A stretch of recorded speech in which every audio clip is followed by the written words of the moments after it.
विराज, तुझे मुझे जॉब से निकालना है, मेरी रिपोर्ट करनी है, जो करना है कर, पर मैं स्मिता को बचा कर रहूंगी। मैं उसे ऐसे नहीं छोड़ सकती। जीत अभी कुछ करते, प्लीज देख, अभी तू शांत हो जा, अभी कुछ मत कर। जीत, लड़कियां मिल गई। हाँ विराज, विराज स्मिता। स्मिता तेरी बहन? हाँ वही है विराज। मुझे नहीं पता वो यहाँ कैसे फंस गई, लेकिन मुझे उसे बाहर निकालना पड़ेगा। रीत, रीत, बेवकूफी मत कर। यहाँ दे ध्यान से कितने गुंडे हैं। 2 मिनट नहीं लगेंगे हमें पकड़ने में। तू मेरी बात सुन, शांत हो जा, हमें यहाँ ठंडे दिमाग से काम लेना होगा। पर विराज, मैं उसे ऐसे अकेला नहीं छोड़ सकती। वो देखना कितने सारे गुंडे हैं। रीत मेरी बात सुन, अब मैं तेरा जूनियर नहीं हूँ, मैं इस इन्वेस्टिगेशन का लीड रिपोर्टर हूँ। और मेरी बात सुन, मैं तुझे जज्बातों में बहकर अपनी जान खतरे में डालने नहीं दूंगा। तो प्लीज मेरी बात सुन, हम कुछ सोचते हैं। प्लीज प्लीज जाने दो हमें, प्लीज छोड़ दो। चुप चुप, आवाज बंद। ये तो एक को निपटा दूंगा। और सुनो, थोड़ी देर में कुछ डीलर लोग यहाँ आने वाले हैं। तुम सारी की सारी सज धज के तैयार हो जाओ, और उन्हें तुम में से जो भी पसंद आया उसे वो दुबई लेकर जाएंगे। ईमान की सफारी, पैसा दौलत सब होगा तुम्हारे पास, समझी क्या? नहीं जाना हमें कहीं, तैयार नहीं होंगे हम, तैयार कहीं नहीं जाना हमें। ठीक है ना हो, और ये जान ले लड़की, तेरी किस्मत नहीं बदल जाएगी, यही पड़े पड़े सड़ कर मर जाएगी, समझी? इतने सालों से इस धंधे में हूँ, अपने क्लाइंट्स का नेचर जानता हूँ। तेरी जैसी तीखी मिर्चियाँ बहुत पसंद है, राज करेगी।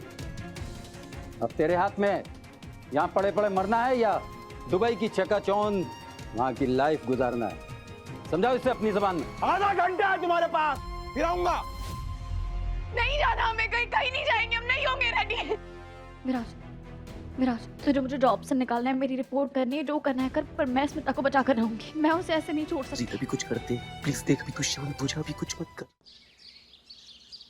पापा, मम्मी, आज आप लोग बहुत खुश होंगे ना कि मेरे और दीदू की वजह से हमें हमारा घर वापस मिल गया। बहुत याद आ रही है आज आप लोगों की, लेकिन मैं प्रॉमिस करता हूं कि अब ये घर कहीं नहीं जाएगा। बस आप लोग अपना आशीर्वाद बनाए रखिएगा।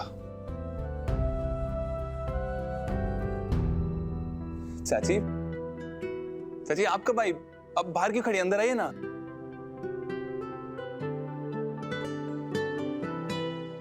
ध्रुव, चाची अच्छा हुआ आप आ गए। पुराने पड़ोसी ने बताया कि तू घर आ गया है, तो मैंने सोचा कि मैं आज चलकर तुझसे माफी मांग लूं। ध्रुव, नहीं चाची, आप माफी क्यों मांग रही हैं? और वैसे भी जब हमारा सबने साथ छोड़ दिया था तब आप और चाचा ही तो थे जिन्होंने हमारा साथ दिया था। ध्रुव, वो सब तो ठीक है, लेकिन ये सब हमारी बेटी स्मिता की वजह से ही तो हुआ था। उसकी झूठी गवाही की वजह से रीत जेल चली गई, हमारा ये खूबसूरत सा घर नीलाम हो गया था। उसके कुकर्मों की सजा उसे जरूर मिलनी चाहिए।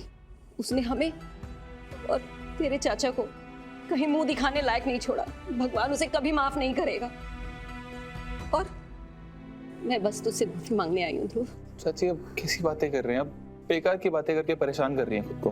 बस अब तो छोड़िए, बताइए चाचा कहाँ हैं? तेरे चाचा काम के सिलसिले में दुबई चले गए।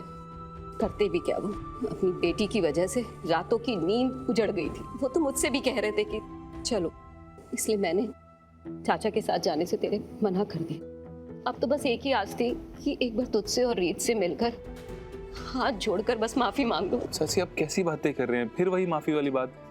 तो देखिए सब ठीक हो गया, हमारा घर हमें वापस मिल गया है।